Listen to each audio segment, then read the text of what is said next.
태왕이 없는 고구려. 이련은 텅 빈 대전에서 태왕의 의자를 바라보고 있었다. 그의 치국이 시작된 지 한 해, 구부는 정말로 모든 권력을 이양한 뒤 아무 지침도 없이 거짓말처럼 자취를 감추어 버렸고, 그것은 구부 한 사람이 아닌 고구려 전체의 공백을 가져왔다. 오로지 구부의 명만을 따라 구부만을 바라보며 일해오던 관리들은 무엇을 해야 할지 아무것도 알지 못한 채 멍하니 새로운 명을 기다렸으며, 1년 동안 갈피를 잡지 못한 채 산더미 같은 장계와 결제에 치여 정신없는 시간만 흘려보냈다.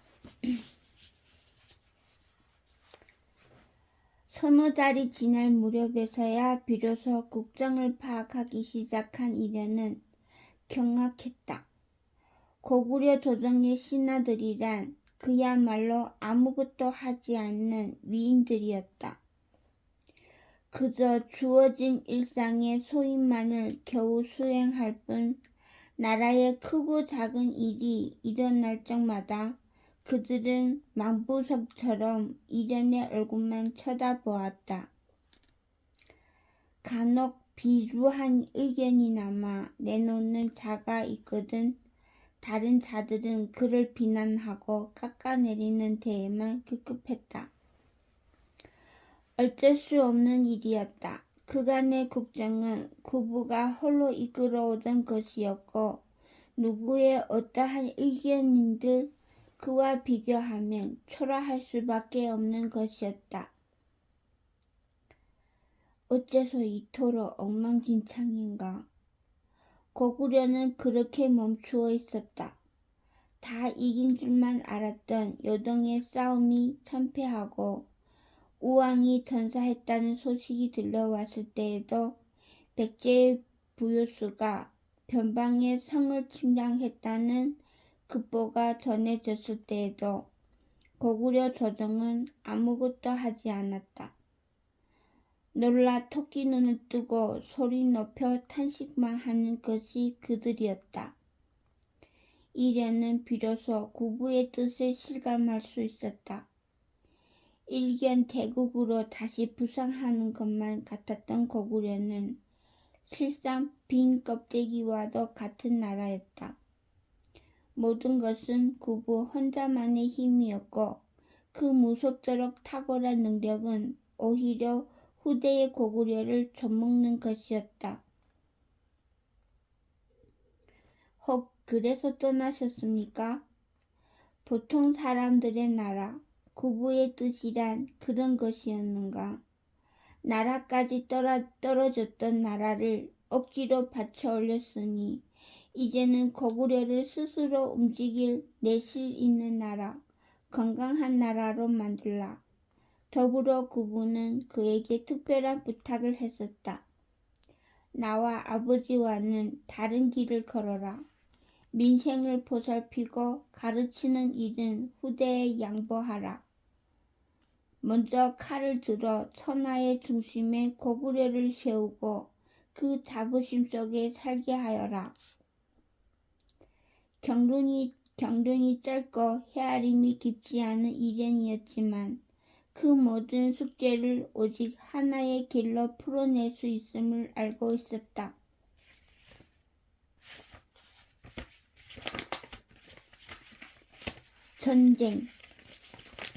전쟁의 치열함에 휩쓸린 나라는 국정의 혼란을 겪지 않은 법이었다. 온 나라가 한 덩어리로 뭉치게 마련이었으며, 짧은 시간 안에 나라 안의 모든 것은 급성장하게 마련이었다. 외적과 화해하고 민생을 살피며 선정을 베풀어야 할 시대는 따로 있었다. 해마다 새로운 세력이 일어나고 지는 이 혼란의 때에 전쟁을 피해서는 결코 일어설 수 없었다. 그리고 고구려 안에서 전쟁을 가장 잘할 사람이란 틀림없는 이ren 본인이었다. 내가 배우고 본받을 자는 내가 아니다. 저 부요수야. 이련은 가만히 고개를 끄덕였다. 이미 구부는 지난 세월을 통해 모든 답과 길을 알려주었다. 지금처럼 국정에 매이고 치여 세월을 허비하라며 그를 대신 세워놓은 것이 아니었다. 구부가 그에게 원한 길은 분명했다. 먼저 칼을 들어라. 천하의 중심에 고구려를 세워라. 영리한 외교나 상대를 속이는 계략을 통해서가 아니었다. 다만 강한 고구려로서 새로운 역사를 써내려갈 주인공은 이ren 본인이었다. 그는 그간 한 해 내내 그토록 앉기를 꺼려했던 빈 태양의 왕좌로 천천히 걸어가 걸터앉았다. 그러고는 시정을 불러 명했다. 문무백관을 모두 모이라 하여라. 언행이 구부와 정반대인 탓에 오히려 장점이 있었다. 그것은 끝없는 겸허함과 솔직함. 이련은 스스로의 한계를 잘 알고 있었고 그 덕에 오히려 너무나 순수한 말을 던져낼 수 있었다. 나는 국정을 모르어 세상사의 이치 또한 모르어 그러나 내가 해야 할 일만은 알고 있어. 동서남북 사방에 감히 고구려를 눈 아래로 보는 자가 없도록 고구려를 우뚝 세울 것, 숙적을 하나하나 쳐내어 무릎을 꿇릴 것, 그 길을 걷자면 저 간적 백제가 바로 첫 번째 순서요. 혹이 어린 선언이었으나 신하들은 눈만 끔뻑거렸다. 그러니 먼저 나를 대신하고 도와줄 중신이 필요하오. 내 선언컨대 모든 전장의 한가운데 설 것이요. 그럴 때마다 나를 대신해 국정을 이끌어줄 고구려를 잘 보살펴줄 선생이 필요하다는 말이요. 지당하신 말씀이옵니다. 하여 내 간곡히 청하는 바요. 내 불행히도 여러분 가운데 진정 큰 그릇을 가진 이를 가려낼 눈이 없소. 하니 한 몸과 제1파의 사욕에 얽매이지 않고 고구려를 위해 진정 올바른 길을 먼저 생각할 줄 아는, 그러면서도 멀리 큰 것을 볼 줄 아는 선생께서는 스스로 앞으로 나서 주시오. 부탁하오. 부디 출세의 영역이 아니라 나라를 위해 몸 바칠 각오가 된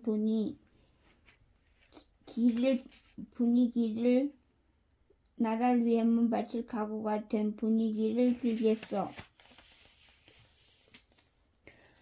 그토록 진심을 담아 말하니 오히려 평소 출세를 간절히 원하며 권모술수를 부려오던 이들조차 마음 한구석이 불편하여 선뜻 나서는 이가 없었다. 서로를 번갈아 쳐다보며 슬쩍 고개만 떨어뜨릴 뿐이었다. 그리 오래 시간이 지났는데 말석에 있던 한 신하가 슬그머니 몇 발짝 걸어 앞으로 나섰다. 온 대신들의 눈길이 그에게로 향했다. 그는 몸이 불편하여 사지를 우스꽝스럽게 뒤흔들며 걷는 이였다. 이곳저곳에 헛기침들이 터지는 가운데 그는 몸을 비틀며 한가운데로 나서 입을 열었다. 소씨는 본래 몸이 불편하여 초옥에서 글만 읽는 서생이었사옵니다. 응가하여 10만권 천하 명절을 모조리 읽으리라는 마음만으로 살던 가운데 태왕 폐하의 법치, 폐하께서 편찬하신 법전을 읽고서는 크게 마음이 동함을 견디지 못해 세상에 나왔습니다. 입술마저 제 뜻대로 움직이지 않는 듯 그는 쉬어가며 비뚤어진 입술로 말을 계속했다. 왕제 전하께서는 무엇을 걱정하십니까? 여기 모자란 신하들에게 지혜를 구할 까닭이 무엇입니까? 이미 영명하신 폐하께서 한 권 법전을 창제하시어 치국의 도리를 모두 적어 놓으셨거늘 그를 따르면 될 일이지 어째서 믿지 못할 자들의 사견을 구하십니까? 이어서 그는 품속에서 서책을 꺼내 들었다. 본래 20권도 넘던 법전을 폐하께서는 5권으로 다시 1권으로 줄이셨습니다. 한 개의 법이 생겨나면 한 개의 죄가 늘어난다. 그리 말씀하시며 나라를 지탱하고 천하를 야만에서 벗어나게 할 최소한의 법만을 추리시어 여기 적어 놓았습니다. 이 한 권 책만을 엄격하고 충실하게 따르신다면 무엇 하나 어긋나는 일 없이 국정을 챙기실 수 있을 것입니다. 흘겨보는 신하들의 눈초리 가운데서도 그의 말은 당당하기만 했다. 국부의 법전이란 틀림없이 세상의 온갖 논리를 관통하는 사려 깊은 것이라 구구절절 무엇 하나 틀린 데가 없었다. 잠자코 듣던 이련이 곧 크게 기뻐하며 그를 향해 물었다. 선생의 말을 듣고 보니 깨달음이 있어. 허나 법전이 있어도 그 법을 올바로 수행할 신하가 필요한 것이요. 혹 선생이 나를 도와줄 수 있겠소? 소신 변국이라 합니다. 오로지 올바로 법을 수행토록 이 한평생 바치겠나이다. 내 앞으로 선생에게 나라의 모든 것을 물어 행하겠소. 그리 말하고 곧 변국의 손을 잡아 앞자리로 이끌었다. 그러고는 새로이 정비된 관제 가운데 2번째에 속하는 대로의 관등을 즉시 부여하니 처음으로 고구려 5대 부족에 속하지 않는 외인 출신의 고위 문관이 탄생한 셈이었다. 폐하께서는 법인은 단단하나 법은 유연해야 한다 하셨습니다. 말씀인즉 법전의 세상만사를 모두 담을 수는 없으니 원리는 정확히 따지되 이를 수행하는 데에는 여러 가지 고려가 따로 있어야 한다는 뜻입니다. 소신이 이를 덕단으로 해석하지 않도록 여러 신하를 다시 뽑아 함께 따져 묻도록 해주십시오. 그 또한 맞는 말이라. 이련은 변국이 조언에 따라 3분지 1은 태학에서 3분지 1은 민간에서 3분지 1은 기존의 관리들 가운데서 사람을 가려 뽑아 법리의 기관을 만들고 그들의 수장으로 변국을 앉혔다. 이로써 변국이 강력한 권력을 점하게 된 것은 당연한 수순이었다. 법이 신분 위에 존재하였으니 이전까지의 우악스러운 주먹구구식 행정 관리들의 덕단과 부정 등이 지탄받기 시작했으며 권력의 강약에 의해 좁은 섭계로 잘잘못이 가려지던 사건들은 이제 하나의 원리 위에서 일관적으로 판단되었다. 변국을 미워하고 싫어하는 이들이 한둘이 아니었지만 변국이 휘두르고 있는 칼이란 그의 것도 이련이 것도 아닌 구부의 법전에서 나온 것이었다. 구부는 찬란한 태양과 또 같은 태양이었고 변국의 정치란 구부의 법치를 실천하는 것에 다름 아니었다. 불편한 마음을 속으로만 추스를 뿐 누구도 감히 구부의 법전에 맞서지 못했다. 그렇게 국정이 다져지니 이련은 온전한 정사에서 눈을 뗄 수 있었다. 그는 오로지 백제와의 전쟁만을 그리고 생각하며 스스로의 공부와 군사의 훈련에 매진하였다. 옛날에 거울부를 공부하였고 창조리와 연호 등 당대의 책사와 장군을 읽었으며 이를 마치자 모형외와 최비를 또한 공부하고 익혔다. 백제의 부여구와 부여수에 이르기까지 이름난 명장과 치열했던 전장을 모두 읽어 배우면서도 그는 또한 군사의 훈련을 게을리하지 않았다. 웅변과 달변으로 사람을 사로잡는 데 별다른 재능이 없는 그는 모든 훈련을 몸소 병사들과 함께 했다.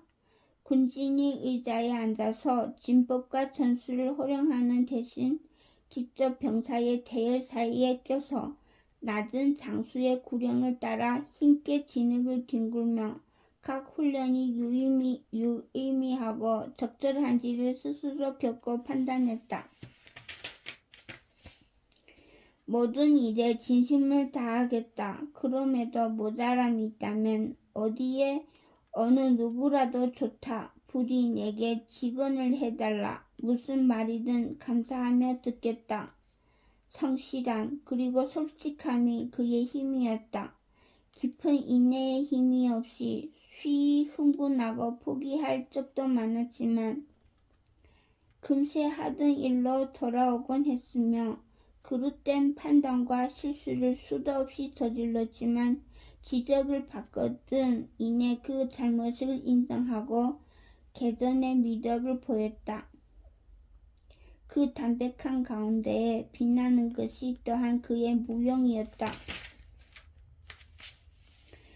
이미 최동상의 무장으로 손꼽히는 부여수를 패퇴시켰다는 소문이 가득한 터 그가 가끔 대련이나 시범으로 무예를 선보일 적에는 온 연무장이 발 디딜 틈 없이 가득 차곤 했다. 연호에서 곰으로 이어지던 갖가지 수식어는 그대로 그의 것이 되었으며 무예와 기마를 숭상하는 고려인들은 너무나 인간적인 이 당대 제1의 무인을 차츰 사랑하게 되었다. 지혜로 비할 자가 없다는 태왕에 이어 무예로 겨룰 자가 없다는 왕제 고구려인들은 금세라도 천하사방을 제패할 것만 같은 기대감을 감추지 못하고 매일 흥분하여 다가오는 전쟁의 이야기를 나누었다. 마침내 있은 백제와의 전쟁. 그러나 이련은 패했다. 소수림왕 7년 정월 마침내 백제로 진격했던 사기 백배한 고구려군은 서기의 목적을 달성하지 못한 채 많은 사상자를 내고 돌아와야만 했다. 많은 차이가 있지는 않았다. 비슷한 군세, 대동소이한 지법, 같은 전술로 맞섰고 소규모 교전마다 비슷한 숫자의 승리를 거두었다. 두 나라의 군사 사이에는 아주 작은 차이가 있었다. 경험의 차이다. 적은 숫자를 잃을수록 치열해지고 우리는 숫자를 잃을수록 겁을 먹는구나. 구부가 이미 옛적 수곡성에서 했던 이야기를 이련은 비로소 실감하고 있었다. 전쟁이 길어지고 전사자가 생겨날수록 백제군은 악에 빠진 채 달려들었고 고구려군은 부상과 죽음을 두려워하며 사기를 잃었다. 경험의 차이였다. 이미 많은 전우를 잃어본 백제군은 죽는 이가 생기거든 복수를 생각했고 그 감정에 처음 대면한 고구려군은 오만 상념에 사로잡히는 것이었다. 다음 싸움에는 이 차이가 좁혀질 것이다. 또 그 다음 싸움에는 차이가 없으리라. 이련은 예전처럼 실리에 빠지지도 격분하여 이를 갈지도 않았다. 도성으로 돌아온 그는 왕실의 사제를 탕탕 털어 이 패전한 군사 모두에게 마치 승전군인 양 두둑한 상을 내렸다. 또한 국고를 열어 전사자를 위해 성대한 국장을 치르고 그 유가족을 충분히 챙기는 일을 무엇보다 우선하도록 명을 내렸다. 지나친 소비라며 불만을 토로하는 대신들이 있었으나 이련은 한마디로 일축했다. 전통을 만드는 것이다. 전쟁에 나가 죽는 것에 두려움이 없는 고구려의 전통을. 구부가 튼실하게 쌓아올린 고구려의 내정은 아직 견고했고 변국과 그의 관리들은 부정을 척결하고 흐르는 돈을 막아 재정을 지켜내고 있었다. 아직 몇 번의 전쟁을 치르고도 남을 만큼 고구려의 물자는 풍부했다. 슬퍼하지 말라. 눈물을 보이지 말라. 50년 죽음을 두려워하며 사는 것에 무슨 의미가 있느냐. 1년을 살아도 기백을 떨치고 영광스럽게 죽어라. 걱정할 것이 뭐냐. 영웅의 유족은 너희의 나라, 너희의 고구려가 따뜻이 품어줄 것이다. 전사자들의 국장에서 이련은 슬픔을 보이는 대신 무덤에 술을 뿌리며 직접 기쁨의 노래를 부르고 춤을 추었다. 참석한 장졸과 유족들 모두 그를 따라 장례의 자리를 오히려 축제의 자리로 만들었다. 죽은 자들을 영웅이라 외치며 각기 그들의 이름을 부르고 죽은 자에게 힘차게 건배를 외치며 술잔을 나누었다. 분위기는 전염되게 마련이고 감정은 쉬이 움직이는 것이었다. 구부의 치세 내내 겪어보지 못한 패전에 많은 전사자를 내고서도 고구려 백성들은 한과 슬픔을 토로하는 대신 전장과 영웅의 풍운을 노래했다. 머지않아 다시 백제와의 전쟁이 있었다. 한 해도 지나지 않아 있은 전쟁에서 고구려군은 또다시 승리를 거두지 못했다. 그러나 패배로 규정하기에도 애매한 양편 모두 크지 않은 피해를 입고 회군한 전쟁이었다. 비겼다. 그 사실에 고구려군은 열광했다. 한 걸음 나아갔다. 오직 그 한마디에 온 고구려가 온통 들끓었다. 나아가고 있다. 고구려가 드디어 스스로의 힘으로 백제를 따라잡고 있는 것이었다. 다음에는 이기리라. 그 다음에는 완전히 백제를 무릎 꿇리고 당당히 일어서리라. 전쟁은 또 있었고 또 있었다. 백제의 부교수도 고구려의 이련도 화해할 생각이 없었다. 각 지방의 성마다 명을 내려 언제든 국경을 넘어 전투를 벌일 수 있도록 각기 자율 권한을 주었고 승리를 거둘 때마다 큰 상을 내렸다. 끝도 없는 소규모 전쟁이 꼬리에 꼬리를 물고 거듭 이어졌으며 두 나라의 수장은 때가 머지않았음을 예상하고 있었다. 곧 대규모 전면전 구군을 건 필사의 전쟁이 있으리라. 어느 순간 두 나라는 약속이라도 한 듯 작은 전쟁들을 중지했고 국경에는 수도 없는 첩자들이 하루에도 수백 명씩 건너다니기 시작했다. 소수림 왕 7년의 여름부터 가을이 끝날 무렵까지 추수철 동안 아주 짧은 평화가 두 나라 사이에 있었다.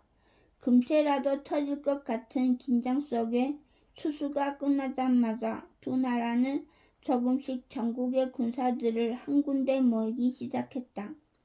각기 수만의 군사를 편제하여 전면전을 준비하고 있었고 그들이 서로 만나게 되는 최단거리란 바로 그 유명한 수곡성, 벌써 몇 번이나 뺏기고 뺏겨온 수명의 동장이었다. 수곡성을 최후의 격전지로 한다. 당시 수곡성은 고구려의 지배하에 있었고 수곡성의 령, 성주은 이련의 명에 따라 온 힘을 기울여 수성의 준비를 시작했다. 성벽을 크게 증축하여 대규모 군사를 주둔할 수 있게 만들고 근방에 날부티는 모조리 거두어 병장기를 제작하였다. 장기전에 대비하여 여자와 노인을 다른 성으로 모조리 피난 보내기까지 하였으며 적이 주둔할 곳을 없애고 보급로를 끊기 위해 근방의 작은 성들과 요새들을 철거하였다. 개전 이련은 백제 군사가 움직이기 시작했다는 첩자의 보고를 듣자마자 온 나라 전역의 군사를 모두 수곡성으로 모이라는 명을 내렸다. 고구려에서 편제된 군사만으로 무려 3만이었다. 국경의 경비병을 제하고는 전국에 훈련된 병사는 모조리 모아들인 숫자였다. 마침내는 이른마저 평양을 떠나 직접 도성의 군사를 이끌고 수곡성으로 향할 준비를 마쳤다. 그간 일방적인 백제의 승리만을 점쳐오던 세간의 평가가 이제는 갈리고 있었다. 오히려 오랜 역사 속에 강국으로 군림해온 고구려에 후한 점수를 주는 이들이 많았다. 이련의 고구려는 분명 성장해 있었고 이제 백제에 결코 모자라지 않았다. 때는 소수림왕 7년의 가을, 바야흐로 운명을 건 싸움이 열리고 있었다.